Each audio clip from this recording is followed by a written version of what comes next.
If your irrigation system keeps clogging, losing pressure, or wearing out parts faster than it should, the problem is usually the wrong type of filter. Hey, it's Gerry from Clean Water Store. In this video, I'm going to show you how to choose the right filter for your irrigation system based on what's actually in your water. When people ask what's the best filter for irrigation systems, the real answer is, well, it depends on what you're trying to remove from the water. If your water is already clean, pretty clean, and you're just dealing with a little sand or grit or sediment, then you don't need a complex system. You just need the right type of filter for that specific problem. And the first thing to figure out is what kind of sediment you have. If it's actual sand, like beach sand type material or grit coming from the well, then a centrifugal sand separator works extremely well. And these systems, these centrifugal sand separators, don't really use a filter at all. What happens is they spin the water around. There's no moving parts, but the water spins around and the heavier sand drops out. And then kind of the we sell, there's an automatic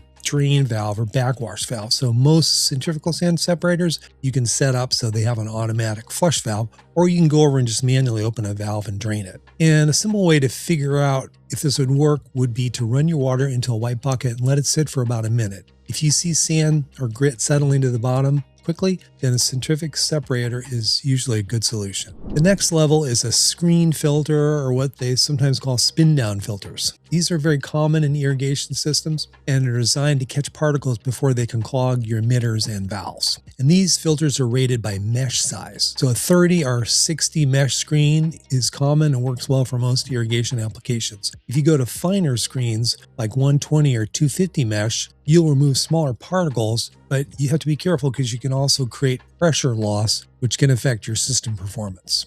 And another important factor is the cleaning. Sometimes these screen filters need to be cleaned manually while others are self-cleaning. If you have a lot of sediment, an automatic self-cleaning or self-washing filter is worth it, so you're not constantly having to maintain it. And if you need finer filtration than what a screen filter can provide, then you can move into a cartridge type systems. And these are common in small systems. You can use larger cartridge housings like a Big Blue style filter, and you can install these in multiple parallel units, or they make what looks like hot tub or pool filters for irrigation that have different types of cartridges in them. Some are you can clean, like have a pleated filter. You can hose it off and reuse it. And these are washable, and some are disposable. It just depends on the type of cartridge. This can be a very simple and relatively low cost way to dramatically improve your water quality for irrigation, especially if you're dealing with fine sediment.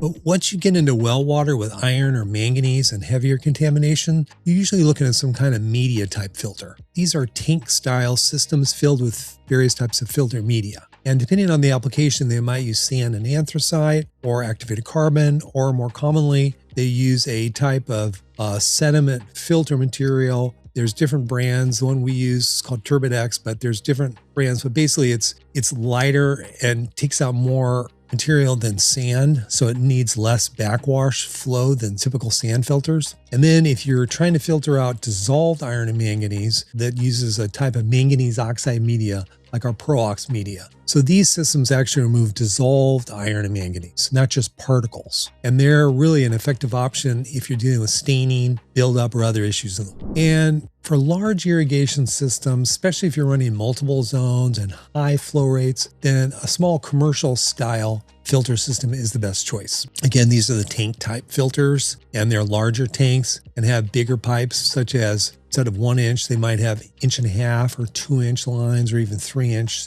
size line for higher flow rates. And they're often designed for more continuous use, or at least they can run for many hours at a time. And then if you need more flow, you can install multiple units in parallel. The best filter isn't really one specific product. It's one that matches your water quality and your flow rate. And in many cases, you can even build your system in stages. Like you might start with a screen spin down filter, see how it works. Later, add a cartridge filter after that. If you need to, then you could move on to an automatic media system if it turns out to be too much maintenance and you want something more automatic. So again, start with the water test, understand your flow rate, how many gallons per minute each station's using, and then the overall how many gallons per day am I using, and choose the simplest system that solves the problem. If you want help figuring that out, we worked on hundreds of irrigation products. Just click the link in the description. We can help you design a system that will work well for your specific setup. And thanks for watching. I'll see you in the next video.